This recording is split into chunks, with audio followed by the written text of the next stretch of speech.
Hi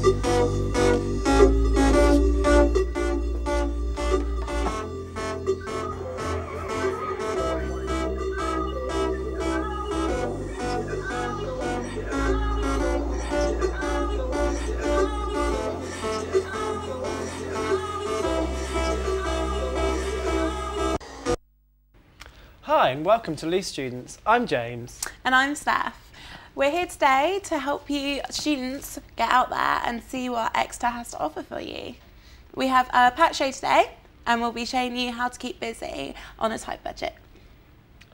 Today we'll show you how to keep supple with a bit of power yoga.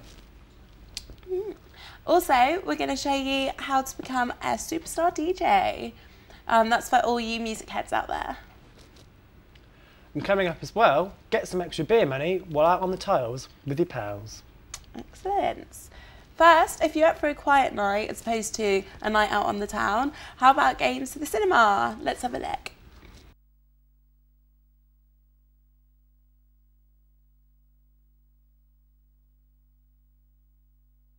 Movies have always been a popular pastime for students, and with two large cinemas in the area, we're spoilt for choice. But which of the two major cinemas is really the best? There are many different aspects to consider when choosing a cinema. Let's find out which of the two really does offer the best cinema experience. Welcome to View versus the Odeon.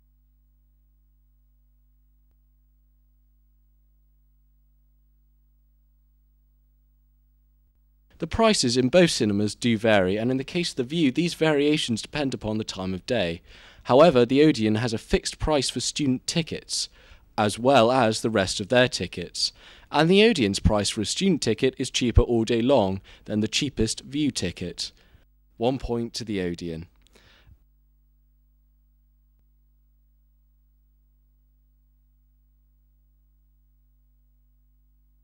Access is always an issue when choosing a cinema. After all those nights of hard partying, students hardly want to walk for miles to see a movie. The Odeon does have a bus stop situated across the road from the cinema itself. However, this is only one bus stop and may not have the largest variety of buses at that given time.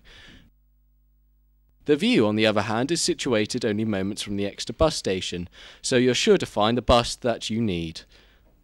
Point 2 to the View.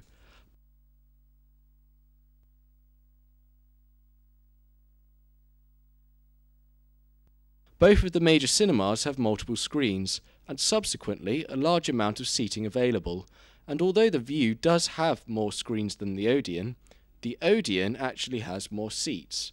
Its largest auditorium holding more than 700 seats, so on those busy days the Odeon is more likely placed to guarantee a seat. Point 3 to the Odeon. Viewing times are often an issue for students who want to watch a movie. During the day, they are likely to be in lectures, and in the evening, they will most likely be found working or studying, or possibly just in the pub, so finding a viewing time that suits you can prove problematic. However, the View offers a late night showing of all major film releases, so we students shouldn't be able to squeeze in a film or two. 4 to the View.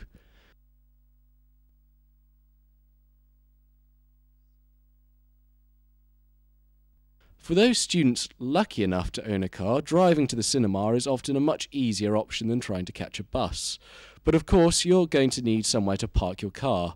You may just be lucky enough to find a space on the street, but the safer option is to use one of the car parks in the area. The nearest car park to the View is literally seconds from the cinema entrance, but the nearest car park to the Odeon is a considerably longer walk. So in the case of the View, wins.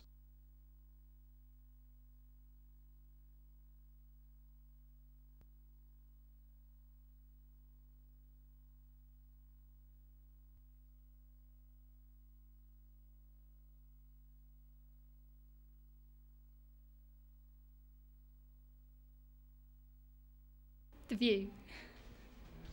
Oh, it would definitely have to be the View. It's got to be the Odeon. View, mate. I reckon the Odeon, mate. Fair. Odeon. The View cinema. Ready? Yeah. Done? Oh, I don't live here, I haven't got a clue. The View. Just say the Odeon. The View. The Odeon, sorry. The View or the Odeon? The View. I like the pick and mix. The View has bigger screens. I feel like I'm being judged. Yeah, so I'd go for that. But the Odeon's cheaper. The View. Thank you. We have a winner. The final and deciding point goes to the View. Although it may be slightly more expensive than the Odeon, with easier access, abundant parking nearby and a much wider range of showing times, the View seems to be the best option for students to get the most out of going to the cinema. So we do recommend the View if you're up for a night out at the movies, but keep a few extra pennies handy. I prefer the Odeon personally. It's probably because I'm skint. Yeah, I prefer the Odeon as well, but that's because I'm old-fashioned, set in my ways. Now, we all know student life revolves around beer, fags and kebabs. And the key to a healthy mind is a healthy body. So we're going to help keep you fit and stimulated. Ooh, sounds great. Let's take a peek at the Power Yoga, and that's with Angelina Lamborn. Power yoga is basically another name for Ashtanga yoga, which is it's a very sort of particular system of yoga postures that was devised by an Indian teacher in Mysore called Sri K. Patabi Joyce about 70, 80 years ago. And it's quite different to other types of hatha yoga or physical yoga because it's very kind of prescriptive in the way that there's a very strict sequence of postures. The other thing about it is that it's very focused on the breath first and foremost, and things called bandhas, which are sort of internal muscular locks. The other thing is this thing called vinyasa, which I think you saw a bit of, all the sun salutes, the very flowy movements, things that characterise Ashtanga yoga or power yoga, as people kind of sometimes call it in the West.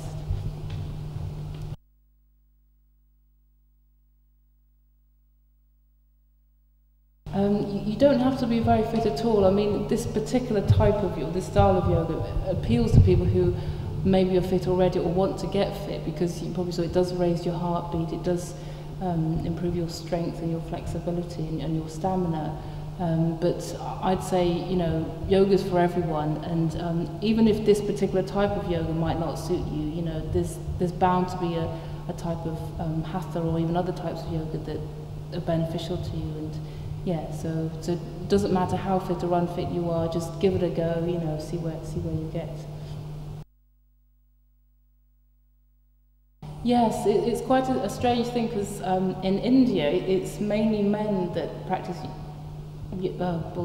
hatha yoga, really, fewer women, whereas in the West because it's become linked with keeping fit, and it tends to be more women usually that do it, but there are, I teach a lot of men yoga as well, not in this particular class, so men usually find, especially this type of yoga, quite interesting, because you have to be, you have to develop your strength, and it's not just about flexibility, and it's strength and stamina as well. So yeah, it'd be great to get more male students coming along, really. We did have quite a few last term, actually, a few students who were on the football training academy course coming to lengthen their hamstrings out. So yeah, it'd be nice to get a few new men, certainly.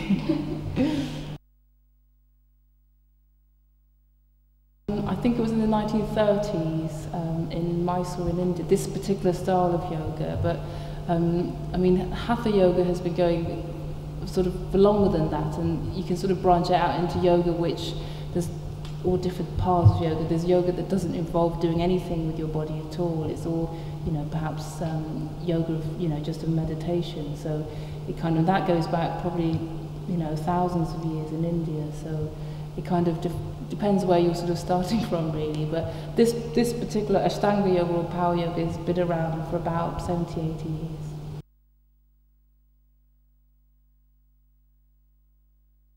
Yeah, I'm 87,